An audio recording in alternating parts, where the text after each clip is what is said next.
ദൂതു തീരാത്ത അപ്പോസ്തലനായ വിശുദ്ധ പൗലോസ്ലീഹ.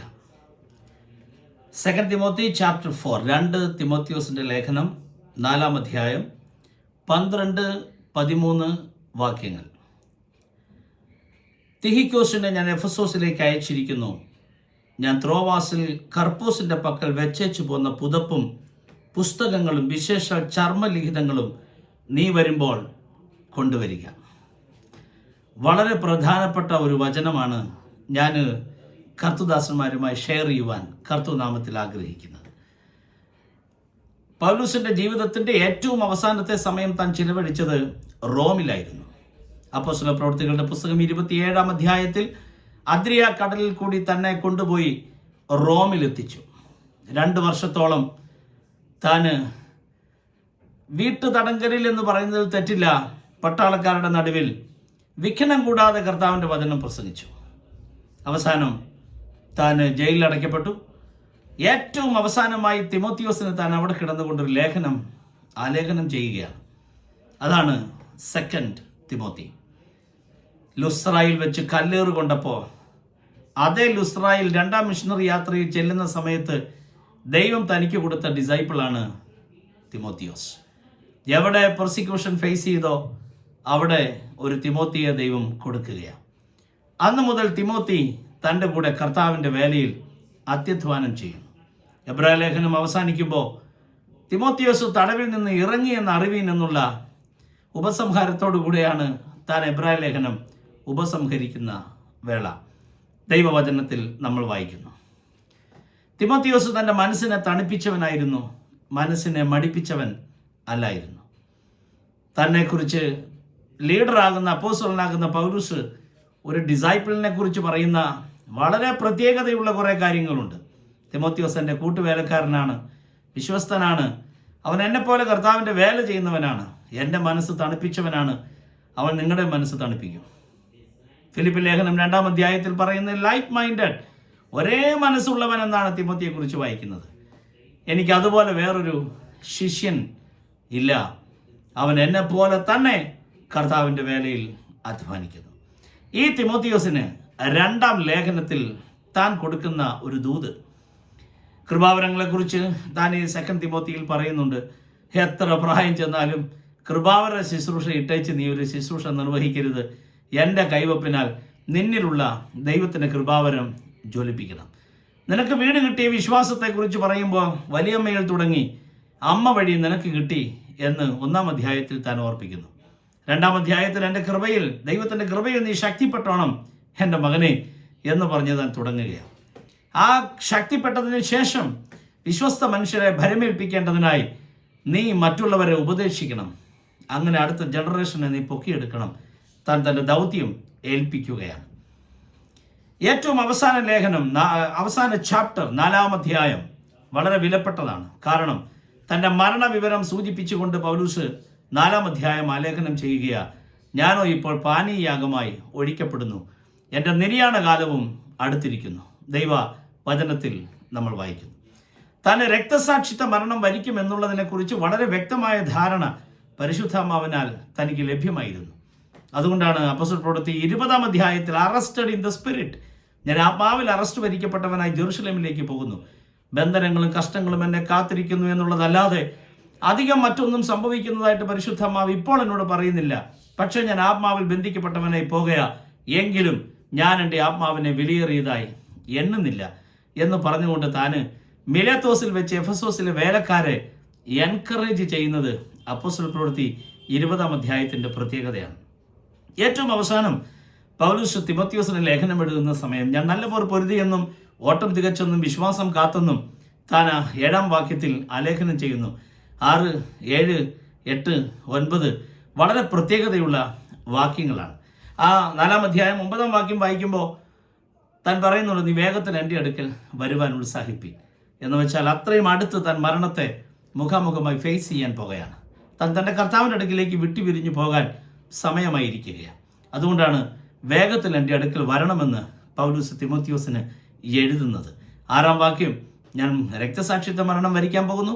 9-ാം വാക്യം നീ വേഗത്തിൽ വരണം, എൻ്റെ കണ്ണ് അടയുന്നതിന് മുമ്പ് എനിക്ക് നിന്നെ കാണണം. ഇതൊക്കെയാണ് 9 വാക്യം വരെയുള്ള 9 വാക്യം വരെയുള്ള വാക്യങ്ങളിൽ പൗലോസ് വിവക്ഷിക്കുന്നത്. എന്നിട്ട് വായിച്ച വാക്യം 12-13 വാക്യങ്ങളാണ്. ഈ 4 ചാപ്റ്ററുള്ള 4 അധ്യായമുള്ള ഈ ലേഖനം താൻ റോമിൽ വെച്ചാണ് എഴുതുന്നത്. ആർക്കാണ്? തിമോത്തിയോസ് എഫസോസിലാണ്. എഫസോസ് ടർക്കിയിലാണ്, റോം ഇറ്റലിയിലാണ്. ഈ 4-ാമത്തെ അധ്യായം താൻ എഴുതി തീർക്കുമ്പോൾ ഈ ലേഖനം 2 രാജ്യങ്ങളെ തമ്മിൽ വലിച്ചടിപ്പിക്കുന്ന പോലെ നമുക്ക് തോന്നും. 1 എഫസോസ്, 2 റോം, അല്ലെങ്കിൽ 1 ടർക്കി, 2 ഇറ്റലി. ഈ 2 രാജ്യം ഈ ഒരു ലേഖനത്തിൻ്റെ അകത്തുണ്ട്. പൗലോസിൻ്റെ എഴുത്തുകളിലൊക്കെ നമ്മൾ ബൈബിൾ നാടുകളെക്കുറിച്ച് അല്പമെങ്കിലും അറിവുള്ളവരാണെങ്കിൽ കുറച്ച് സന്തോഷം നമ്മുടെ ഉള്ളത്തിൽ ഉണ്ടാവും. അപ്പൊല്ലോസ് കൊരിന്തിലിരിക്കുമ്പോൾ പൗലോസ് ഉൾപ്രദേശങ്ങളിൽ കൂടി സഞ്ചരിച്ച് എഫസോസിലെത്തി ചില ശിഷ്യന്മാരെ കണ്ടു എന്ന് അപ്പോസ്തല പ്രവൃത്തികളുടെ പുസ്തകം 19-ാം അധ്യായം 1-ാം വാക്യത്തിൽ വായിക്കുന്നു. അപ്പം അപ്പൊല്ലോസ് കൊരിന്തിൽ ഈ ഗ്രീസിലാണ്. എന്നിട്ട് പൗലോസ് എഫസോസിലെത്തി ശിഷ്യന്മാരെ കണ്ടു. എഫസോസ് ടർക്കിയിലാണ്. ഒരു വാക്യത്തിൽ 2 രാജ്യങ്ങളെ വലിച്ചടിപ്പിക്കുക. അതെ, ഈ മിഷനറി വേല എന്ന് പറയുമ്പോൾ എത്ര ദൂരം ഉണ്ടെങ്കിലും അതൊരു ദൂരമായി തോന്നുകയില്ല. അതേ പ്രിയപ്പെട്ടവരെ, ഒത്തിരി ദൂരം യാത്ര ചെയ്യാനുണ്ട്. തോന്നാത്ത രീതിയിൽ പരിശുദ്ധാത്മാവ് നിങ്ങളെ യൂസ് ചെയ്യാൻ പോകുകയാണ്. പൗലോസ് തിഹിക്കോസിൻ്റെ കയ്യിൽ ഈ ലേഖനം കൊടുത്തു വിട്ടുവെന്ന് അനുമാനിക്കുന്നത് തെറ്റില്ല. 12-ാമത്തെ വാക്യത്തിൽ ഞാൻ തിഹിക്കോസിനെ എഫസോസിലേക്ക് അയച്ചിരിക്കുന്നു എന്നാണ് വായിക്കുന്നത്. എന്ന് വെച്ച് തിഹിക്കോസിൻ്റെ കയ്യിൽ കൊടുത്തു വിട്ടു എന്ന് ബൈബിൾ പറയുന്നില്ല. ഞാൻ അനുമാനിക്കുകയാണ്. എൻ്റെ വചന പഠനത്തിൽ തിഹിക്കോസിൻ്റെ കയ്യിലായിരിക്കാം ലേഖനം കൊടുത്തു വിട്ടത്. കാരണം പോസ്റ്റൽ സംവിധാനങ്ങൾ നിലവിലില്ലാതിരുന്ന കാലം, കൊണ്ട് കൊടുക്കുകയല്ലാതെ വേറൊരു വഴിയില്ലാതിരുന്നൊരു കാലം, അതിശൈത്യമുള്ള കാലം, എല്ലാം സഹിച്ചുകൊണ്ട് തിഹിക്കോസ് എഫസോസിലേക്ക് പോകുകയാണ്. 13-ാം വാക്യം അതിൻ്റെ അകത്ത് എഴുതിയിട്ടുണ്ട്, തിമോത്തിയോസേ, ഈ കത്ത് കിട്ടിയാൽ നീ പെട്ടെന്ന് വരണം. 9-ാം വാക്യം 13, വെറുതെ വരരുത്. ഞാൻ ത്രോവാസിൽ കർപ്പോസിന്റെ പക്കൽ വെച്ചേച്ചു പോന്ന, മറന്നു വെച്ചതല്ല, മനഃപൂർവ്വം വെച്ചതാ, വെച്ചേച്ചു പോന്ന പുസ്തകങ്ങൾ, ചർമ്മലിഖിതങ്ങൾ, പിന്നെ പുതപ്പ്, ഇത് 3ഉം എടുത്തുകൊണ്ട് വരണം. നമുക്ക് മനസ്സിലാകും. ബ്ലാങ്കറ്റ്, തണുപ്പിനെ അതിജീവിക്കാനുള്ള ബ്ലാങ്കറ്റ്. പുസ്തകങ്ങൾ മനസ്സിലാകും. എന്നാൽ അടുത്തത് ചർമ്മലിഖിതങ്ങൾ എന്നാണ് വായിക്കുന്നത്. അതിൻ്റെ അകത്തൊരു സന്ദേശം ഉണ്ട് സഹോദരങ്ങളെ. അത് മാത്രം ഒന്ന് പറഞ്ഞ് കർത്തൃദാസന്മാരെ ഒന്ന് ബലപ്പെടുത്തണം, ഒന്ന് ബ്ലസ് ചെയ്യണം. ഇതാണ് ഈ മെസ്സേജിൻ്റെ ആകത്തുക. അതിനുവേണ്ടി മാത്രം ഞാൻ ഇത്രയും പറഞ്ഞു എന്നുള്ളതേ ഉള്ളൂ. ബ്ലാങ്കറ്റ് കൊണ്ടുവരണമെന്ന് പറയുമ്പോൾ നമുക്കറിയാം, അതിശൈത്യമുള്ള സമയത്ത് പുതപ്പ് പുതയ്ക്കാനുള്ളതാണ്, തണുപ്പിനെ അകറ്റാനുള്ളതാണ്. പുസ്തകങ്ങൾ, എഴുതിയ പുസ്തകങ്ങൾ കൊണ്ടുവരണം.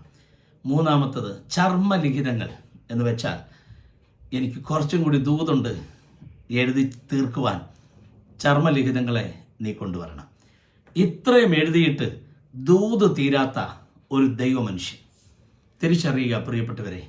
റോമലേഖനം എഴുതി, കൊരിന്ത് ലേഖനം 1 കൊരിന്ത്യർ എഴുതി, 2 കൊരിന്ത്യർ എഴുതി, ഗലാത്യ ലേഖനം എഴുതി, എഫേസ്യ ലേഖനം എഴുതി, ഫിലിപ്പി ലേഖനം എഴുതി, കൊലോസി ലേഖനം എഴുതി, ഫിലേമോന്റെ ലേഖനം എഴുതി, തീത്തോസിന്റെ ലേഖനം എഴുതി, തിമോത്തിയോസിന് 2 ലേഖനങ്ങൾ എഴുതി, തെസ്സലോനിക്കരുടെ ലേഖനങ്ങൾ എഴുതി, എല്ലാം കഴിഞ്ഞ അവസാനം എബ്രായ ലേഖനം കൂടി ആലേഖനം ചെയ്തു. ഇതെല്ലാം എഴുതി തീർന്നിട്ടും ദൂതു തീരാത്തൊരു ദൈവദാസൻ. രക്തസാക്ഷിത്വ മരണം ഭരിക്കുന്നതിന് തൊട്ട് മുമ്പ് പറയുക, എനിക്ക് കുറച്ചുകൂടെ ദൂതുണ്ട്, എനിക്ക് അതോടെ എഴുതാൻ സമയമുണ്ടെങ്കിൽ ഞാൻ എഴുതിത്തരാം, നീ വരുമ്പോൾ ചർമ്മലിഖിതങ്ങൾ കൂടി കൊണ്ടുവരണം. എന്നെ കേൾക്കുന്ന സഹോദരങ്ങളെ, ദൂത് തീരാത്തവരാകണം ഈ ഭൂമിയിൽ ഞാനും നിങ്ങളും. ഏതാ ഈ ദൂതെന്ന് ഉദ്ദേശിക്കുന്നത്? കൊരിന്ത്യ ലേഖനത്തിൽ പൗലോസ് പറയുന്നുണ്ട്, ഞാൻ കർത്താവിൽ നിന്ന് പ്രാപിക്കുകയും നിങ്ങൾക്ക് ഏൽപ്പിക്കുകയും ചെയ്തത് എന്തെന്നാൽ, ജനത്തിന് ദൂത് കൊടുക്കണമെങ്കിൽ കർത്താവിൽ നിന്ന് പ്രാപിച്ചേ പറ്റുകയുള്ളൂ. ആദ്യം പ്രാപിക്കുക, പിന്നെ പകരുക. എവിടെ നിന്ന് പ്രാപിക്കണം? കർത്താവിൻ്റെ സന്നിധിയിൽ ഇരുന്ന് പ്രാർത്ഥിച്ച് പ്രാപിക്കണം. എന്നിട്ട് ജനത്തിന് പകരാമെങ്കിൽ ദൂത് തീരാത്ത ഒരു അഭിഷിക്തനാക്കി കർത്താവ് നിങ്ങളെ മാറ്റുവാനിടയായിത്തീരും. എന്തെങ്കിലും പറയുന്നതല്ല ദൂത്, എന്തും പറയുന്നതുമല്ല ദൂത്. കർണരസമാകുമാറ് ഇക്കിളിപ്പെടുത്തുന്ന പദപ്രയോഗങ്ങളോ ചിരിപ്പിക്കുന്ന ഏറിയകളോ അല്ല ദൈവം പറയുന്ന ദൂത്. തിരിച്ചറിയുക, ഈ ദൈവവചനം സ്വർഗത്തിൽ എന്നേക്കും സ്ഥിരമായിരിക്കുന്നതും ഇത് ജീവനാണ്, ചൈതന്യമാണ്. നമ്മുടെ ജീവിതത്തിൽ ഏറ്റവും വലിയ ജീവശ്വാസമാണ് ദൈവത്തിന്റെ വചനം എന്ന് പറയുന്നത്. ഈ വചനം അതിൻ്റെ ദൂത് ദൈവസന്നിധിയിലിരുന്ന് പ്രാപിച്ചിട്ട് ജനത്തിന് പങ്കുവെക്കാമെങ്കിൽ ദൂത് തീരാത്തൊരു അപ്പോസ്തലനായി, ദൂത് തീരാത്തൊരു അഭിഷിക്തനായി, ദൂത് തീരാത്തൊരു പ്രവാചകനായി, ദൂത് തീരാത്തൊരു സുവിശേഷകനായി, ദൂത് തീരാത്തൊരു ഇടയനായി, ഉപദേഷ്ടാവായി പരിശുദ്ധാത്മാവ് നമ്മെ മാനിപ്പാനിടയായി തീരും. തിരിച്ചറിയുക എൻ്റെ സഹോദരങ്ങളെ, ജനത്തെ പ്രസാദിപ്പിക്കുന്നവരെ പോലെ ദൃഷ്ടി സേവകളാൽ ഉള്ള ദൂതല്ല ഈ തലമുറയ്ക്ക് ആവശ്യം. അന്ധകാര ശക്തിയുടെ അടിത്തറ ഇളക്കിക്കൊണ്ട് ദൈവരാജ്യത്തിന്റെ അതിശക്തമായ മർമ്മങ്ങളെ ജനത്തിന് വ്യാഖ്യാനിച്ചു കൊടുക്കുവാൻ പരിശുദ്ധാത്മാവ് ദൈവം തന്റെ ദാസന്മാരിൽ കൂടി ഏൽപ്പിച്ച ദൗത്യ നിർവഹണത്തിനായി പരിശുദ്ധാത്മാവ് കൊടുത്ത ദൂതുവാഹിയായി, മെസ്സഞ്ചറായി കർത്താവ് തന്റെ ദാസന്മാരെ ഉപയോഗിക്കട്ടെ. എൻ്റെ കൈ ഉയർത്തി ഞാൻ നിങ്ങളെ ആശീർവദിക്കുകയാ. ദൂത് തീരാത്തൊരു അഭിഷിക്തനായി, ദൂത് തീരാത്തൊരു അപ്പോസ്തലനായി കർത്താവ് നിങ്ങളെ മാറ്റാൻ പോകുകയാണ്. പണ്ട് ജോസഫ് ഫ്രിങ്കിൽ 16 വർഷം കൊണ്ട് 32 പ്രാവശ്യം വിശുദ്ധ തിരുവെടുത്ത് വായിച്ചു തീർത്തിട്ട് ഒരു മാല കോർക്കുന്നത് പോലെ ദൈവത്തിന്റെ വചനം ശക്തിയോടെ തന്റെ നാവിൽ കൂടി ആമീൻ പറന്നിറങ്ങുന്നത് കണ്ട് ഡോക്ടർ വില്യം ബൂത്ത് അതിശയിച്ച് ആയിരക്കണക്കിന് ജനം ആ വചന ശുശ്രൂഷയിൽ അഭിഷേകത്താൽ നിറഞ്ഞതുപോലെ, ദൈവശക്തിയാൽ നിറഞ്ഞതുപോലെ എൻ്റെ സഹോദരങ്ങളെ, പ്രീച്ചേഴ്സിനോട് ഞാൻ പറയുന്നു, ടീച്ചേഴ്സിനെ ഞാൻ ബലപ്പെടുത്തുന്നു, അനോയിന്റഡായ ദൈവദാസന്മാരെ ഞാൻ ബലപ്പെടുത്തുന്നു.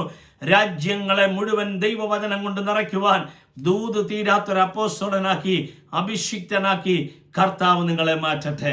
മരണത്തിനു തൊട്ടു മുമ്പും ജനത്തിന് കൊടുക്കാനുള്ള ദൈവത്തിന്റെ ദൂത് തൻ്റെ പക്കലുണ്ടായിരുന്നു. ഉൽപ്പത്തി അവസാനിക്കുമ്പോൾ ശവപ്പെട്ടിയിൽ വെച്ചു എന്ന് പറഞ്ഞ് ഉൽപ്പത്തി അവസാനിക്കുമ്പോൾ മറന്നു പോകരുത്. അവസാനത്തെ ശ്വാസത്തിൽ ജോസഫ് പറഞ്ഞു പ്രവചിച്ച മരിക്കുന്നേ. എല്ലാ സഹോദരങ്ങളെ അടുക്ക വിളിച്ചിട്ട്, ഞാൻ മരിക്കുന്നു സത്യം, പക്ഷേ യഹോവ നിങ്ങളെ ഇവിടുന്ന് കൊണ്ടുപോകും, അതിനുവേണ്ടി അവൻ നിങ്ങളെ സന്ദർശിക്കും. ദൂത് പറഞ്ഞ് മരിച്ച പിതാക്കന്മാർ, എൻ്റെ വാത്സല്യ സഹോദരങ്ങളെ, ബോഷന് നിന്നയാക്കരുത് എന്ന് പറഞ്ഞ് കൂടെയുള്ളവർ അലറിക്കരഞ്ഞ് പ്രാർത്ഥിച്ച് തമ്പുരാൻ ജീവൻ എടുക്കുന്നതിനേക്കാൾ എത്രയോ നല്ലതാ ദൈവസന്നിധിയിൽ പ്രാപിച്ച ദൂത് പറഞ്ഞ് അവസാനത്തെ ശ്വാസവും പ്രവചനമാകട്ടെ, അവസാനത്തെ ശ്വാസവും ദൈവവചനത്തിന്റെ ദൂതാകട്ടെ, അവസാനത്തെ ശ്വാസവും അടുത്ത ജനറേഷനെ എൻകറേജ് ചെയ്യുന്ന ദൈവശക്തിയാകട്ടെ.